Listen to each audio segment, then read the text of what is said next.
Look at New Orleans, I think it's a warning. Every morning I wake up, I wonder if I'm gonna see you tomorrow. Look at New Orleans, I think it's a warning. Every morning I wake up, I wonder if I'm gonna see you tomorrow.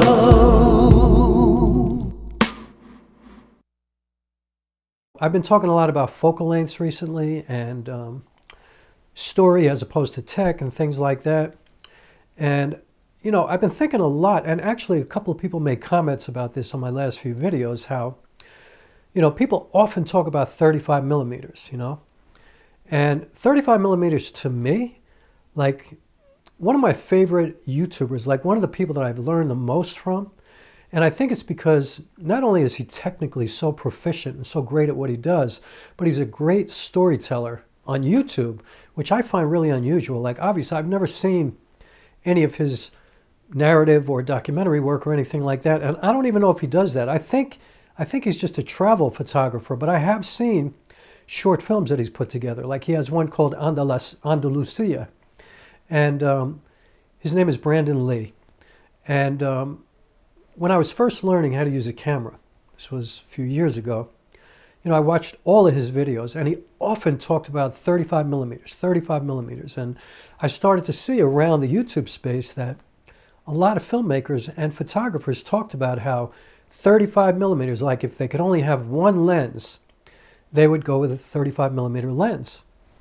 And so at the time I was working with a Sony a6400, and so I got myself a 24 millimeter lens because that was the equivalent of 36 or 35, right? And I don't know, there was something about it that it never inspired me, you know. And you know, the thing is, it's like I could do the same thing with a 35 millimeter that I could do with a 24 or a 16, but not really, you know what I mean? Because it depends on where you are. Like, yeah, if I'm in a gigantic open space and I have to move back or move forward or whatever, then yeah, I can do anything with any of those lenses. But if I'm in New York City, or if I'm in a place where, you know, I can't move back because the ocean's behind me, or a river, or a bridge, or a bunch of buildings or houses or whatever, if I physically am limited by where I can go, then I need to deal with different focal lengths. And so, I don't know, for some reason, like a 28 millimeter for me, full frame I'm talking about, has always been the lens that makes me feel the most comfortable with. Like I kind of see the world that way, I guess. So when I step outside, I know what I have to do to get what I want to get if I have a 28 on my camera.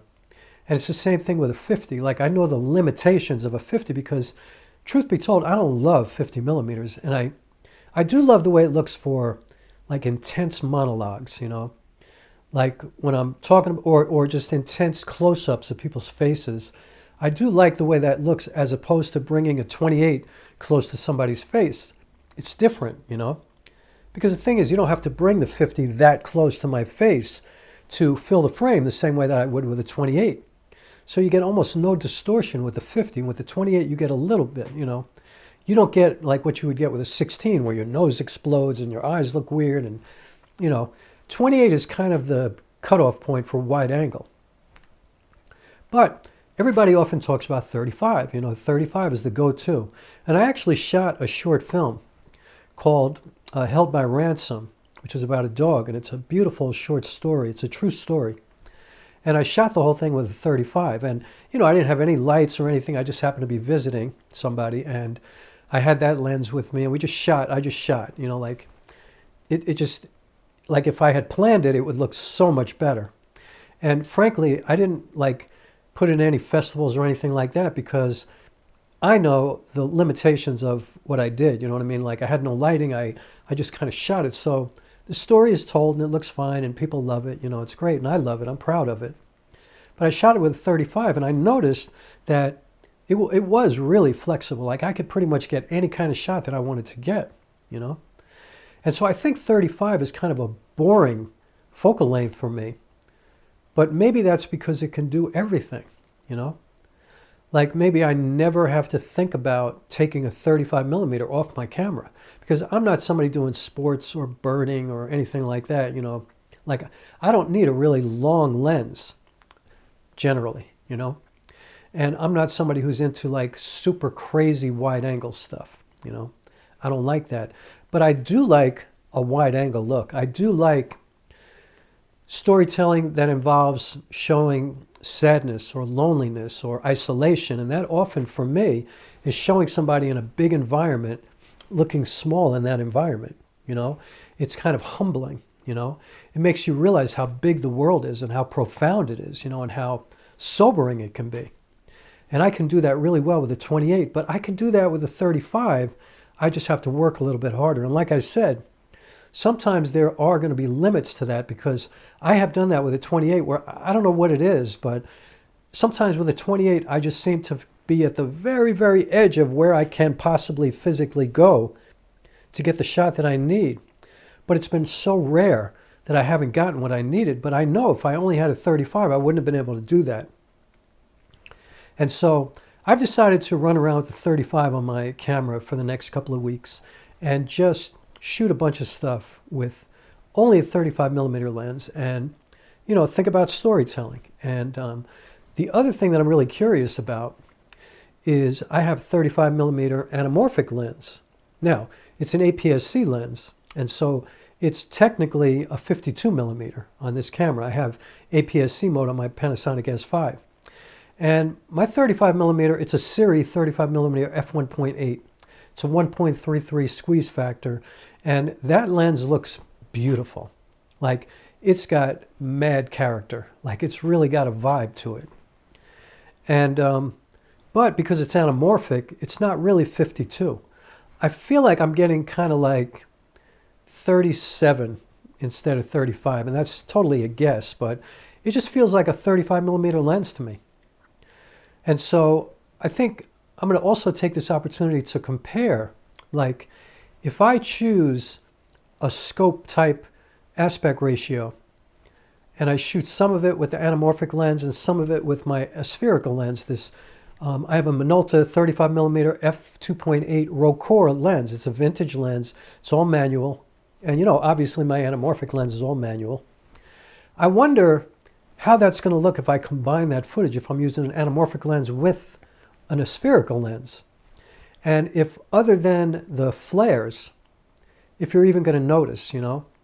Because the thing is, the bokeh on my vintage lenses looks really beautiful, and it has a lot of character. And I feel like if I told you I was using an anamorphic lens, you would believe me. And actually, the way it deals with lens flares is really interesting too. It's kind of unpredictable, because these lenses to me are like perfectly imperfect. Like, they are not perfect lenses, but in, you know, in any aperture, they are very sharp in parts of the frame, not, you know, not from edge to edge, not like that. It's not like a G Master lens or something like that. But if you know how to use these lenses, and if you get used to them, you know where to go, and you know that you're creating like a painting. You know what I mean? Like, you're creating parts of the lens that kind of look like there's like Vaseline on it or something. And it's the same thing with the anamorphic lens, you know? Like, it just looks kind of weird, but in a way that I love, that I adore. And I hate, you know, like I had a Sigma 16 millimeter f1.4. Like, everybody had that, right? When I was using Sony a6400. And I hated that lens, and everybody loves it. But for me, that Sigma lens felt like I was using an MRI machine. Like, I felt like I could see my organs in my body. It was so sharp, and I just never liked it, you know, unless I was shooting something far away. But when I was using it up close and trying to take advantage of that f1.4, I just didn't like it, you know. I preferred my vintage lenses or cheaper lenses, you know. I had the Sony 18-105 APS-C lens, and that was my favorite APS-C lens. It was f4. It was completely imperfect, had a lot of character. It was almost like a vintage lens. but I loved it. It was my favorite APS-C lens by far. I also had, I forget, oh, I had a Rokinon. Well, it wasn't a Rokinon. It was the other company that's the same as Rokinon. I can't remember the name now. But I had a 12 millimeter f2.0, which was an 18 millimeter. So it was ultra wide, like the widest lens I've ever used personally. And I loved it because it didn't have that kind of crazy distortion like a fisheye lens has. And so I learned that I like wider lenses, but when I started to shoot full frame and I adapted my 28, my 50, you know, my father's lenses, and I didn't mention it in this video, so I'll just say real quick. My Minolta 28 millimeter f2.8, it's called a Telesor lens, and a Minolta 50 millimeter f1.4 Rokkor. Those were my father's lenses. I found them in a camera bag after he died. And I've been using them as my main lenses, and I just shot a whole feature film just with those two lenses. And then I found the Rokkor 35 millimeter Minolta to add to the kit. And honestly, I hardly ever use it, even though it looks beautiful. It's a beautiful lens. It's really great. And the build quality on all those lenses are really good, you know. And they adapt really well. You know, I can zone focus perfectly. The numbers all add up on the lenses. And so I want to make a video that's all 35 millimeter. Just 35, but, you know, trying to get some real, you know, various length of type of shots, you know, like a big diverse kind of, you know, mid shots, long shots, close-ups, wide shots, but using only 35 millimeters and combining the aspherical with the anamorphic and see what that looks like. Because, you know, for a while, and I guess I'm still kind of confused about this, like, you know, do people do that? You know, like, I don't know. Do people combine using anamorphic lenses and aspherical, as long as you're shooting for the same aspect ratio and as long as you're framing in camera correctly? Like, I don't know. Like, I guess I don't know why you would, like, maybe you would combine them because, for example, my anamorphic lenses have a really, really far away focus, you know, like minimum focusing length. In other words, I have to be like 4 or 5 feet away for a minimum focus distance. Whereas with my aspherical, this 35 millimeter, I could focus this like less than a foot. And so maybe in circumstances of doing a film or something like that, if I wanted to get a close-up, and if I didn't have a diopter for my anamorphic lenses, the spherical lenses would give me an advantage in getting closer to the subject. And, you know, maybe also just because of the character, like maybe I don't want those kind of lens flares. You know, maybe I'm shooting something into the light, and maybe I want that to look more like an aspherical lens than the anamorphic, you know. Even though the anamorphic flares on these Sirui 1.33 lenses are really well controlled. Like, they're not crazy. I mean, you can make them big if you want, like just shoot directly into some cars coming at you. But generally, in like a real world kind of scenario, telling a story, you can control them. You can control them with the angle of the lens. There's a lot of ways to do it once you really learn how to use them.